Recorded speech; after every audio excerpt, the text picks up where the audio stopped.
Get ready, Staten Island. It's time to celebrate 5 years of Ferry Hawks baseball. Come out to the ballpark this week as the Ferry Hawks welcome in the Charleston Dirty Birds May 5th through the 10th. Grab the kids and come on out. We kick it off on Tuesday, May 5th with Cinco de Baseball with $5 tickets and $5 food and beverage specials. And we end the week as we celebrate all moms on Mother's Day. Moms get in free. Visit ferryhawks.com now to lock in your seats. It's interesting when you meet somebody you've seen on TV a million times.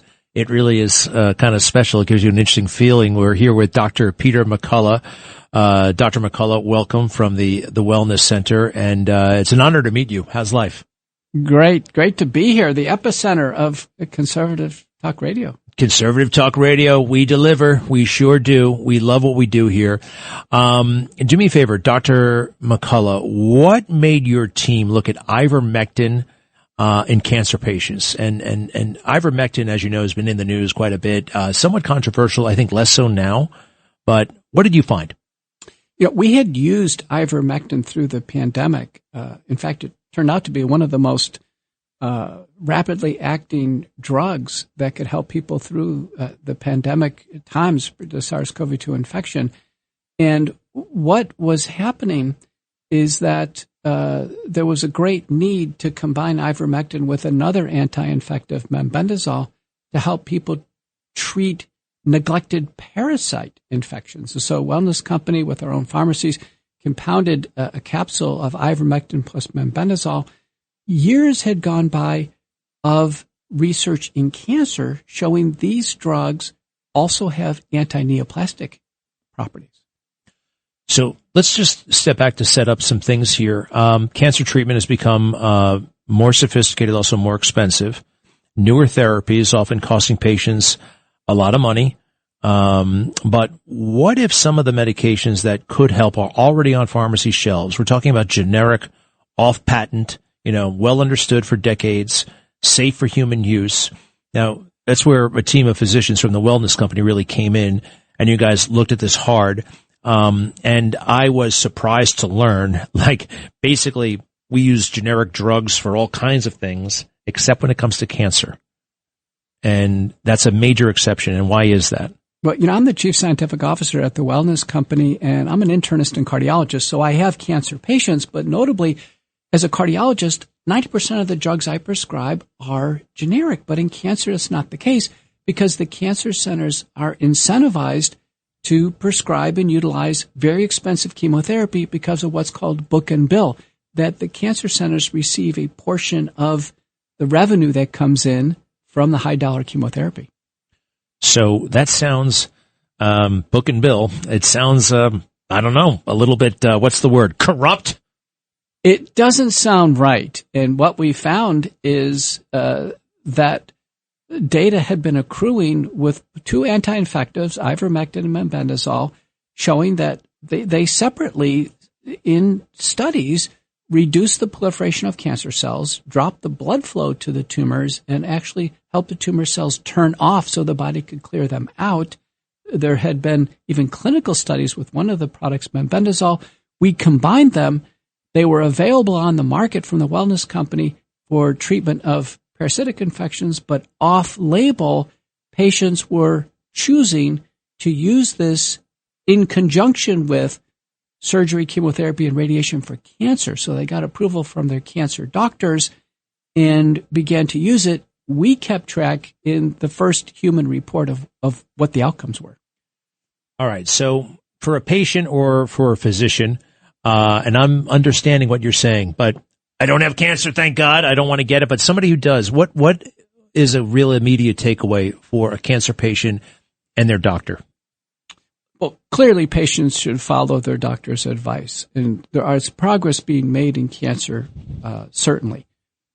But when it comes to additional adjunctive drugs that patients can choose and request, a pair of generic drugs off-label, ivermectin and mebendazole, in our study results, which is the first of its kind human observational report. It's not a controlled trial, and we can't make treatment recommendations for patients, but 84% of patients reported positive news.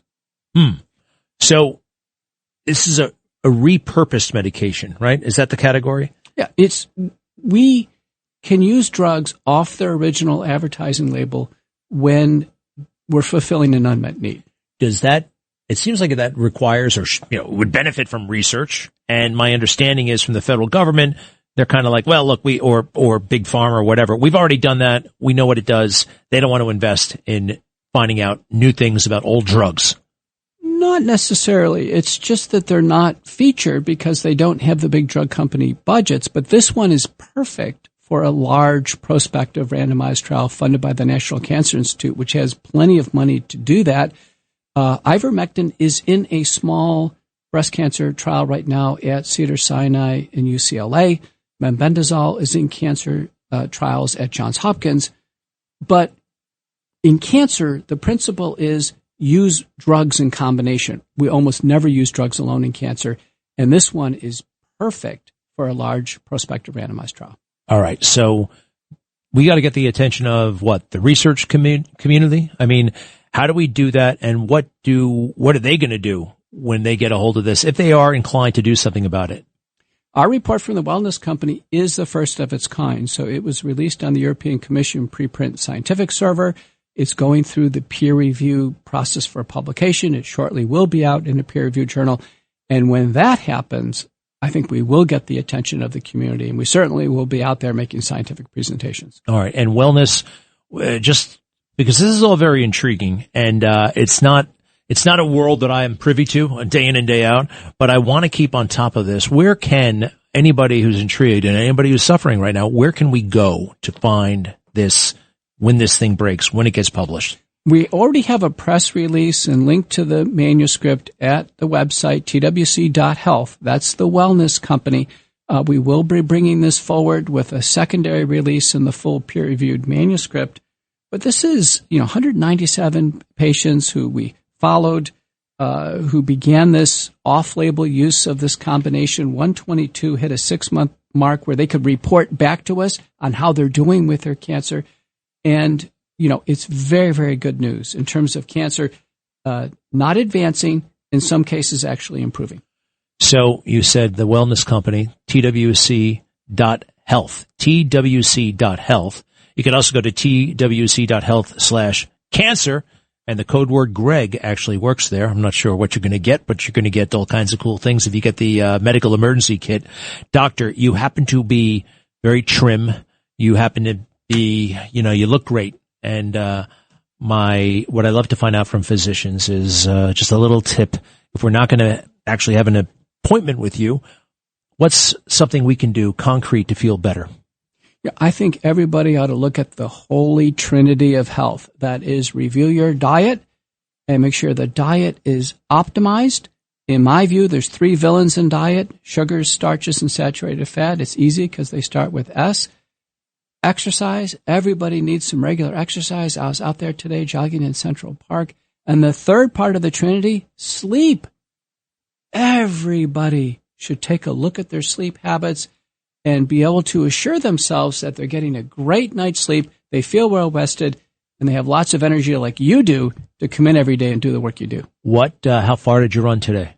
Just a few miles, but it was good enough. Just a few miles. That's the problem. Greg, it's to feel great, and it has to be the most picture-perfect day in New York City I can ever remember. No, it's really nice out there. I was walking in the park today, and, you got that look. You got that trim look going on, and it's very, very impressive. Well, Dr. McCullough, thank you for walking us through all this stuff. The Wellness Company.health, twc.health, twc.health. And one other thing, why did you become a doctor? When I came out of the womb and I was born, I wanted to become a doctor. I love science. I love the biotechnology, and I love helping patients. What's the hardest part? What's the hardest? There's got to be, every job has its, the stuff you don't like, and every job has the amazing things that you do like. What's the toughest part about being a doctor? I think the hardest part I've learned in the last few years, it's going against the orthodoxy. That is coming up with new ideas, and you think you're right, you ultimately prove that you're right, but it's not quickly accepted. Do you know from the time an innovation is discovered to the time it's fully implemented in medicine, according to the Institute of Medicine, it's 20 years. Medicine is a slow-moving train. Has it always been that way? Yes. Does it have its upsides? Because, we're dealing with life and death, you know what I mean? Or should it be faster? Upsides, 20 years, but what's the ideal amount of time? It should be faster. I think innovations ought to come within 5 years from concept to full implementation. It's too slow. Right. And we have, supercomputers and AI and all these things can facilitate. Well, Dr. Peter McCullough, we appreciate it. We appreciate all the people at the wellness company, twc.health. And what's that holy trinity again? I love it. Diet, sleep, exercise, and the starches. No, the S's. No, watch the sugar, watch the starch, and watch saturated fat. Forgive me real quick, though. What do you consider a starch? Anything made out of flour, rice, and potatoes. And what is a saturated fat? Typically comes from animal fat, bacon grease, cheesecakes, burgers and fries. Burgers and fries. What about steak? Yeah, it doesn't have, if you eat a good steak, it doesn't have that much saturated fat. You can have one now and again. All right. Cool. Dr. Peter McCullough, thank you. And thanks to everybody at the Wellness Company. We will be right back. Sacco and Felix, New York and New Jersey's premier attorneys at law. Their team brings decades of experience across a wide range of practice areas. Whatever life brings, they're your legal team. From everyday matters to complex cases, they've got you covered with the experience you need and the results you want. Because when life gets complicated, they make it simple. SaccoFelix.com. SACCOFILLAS.com. 2 C's, 2 L's.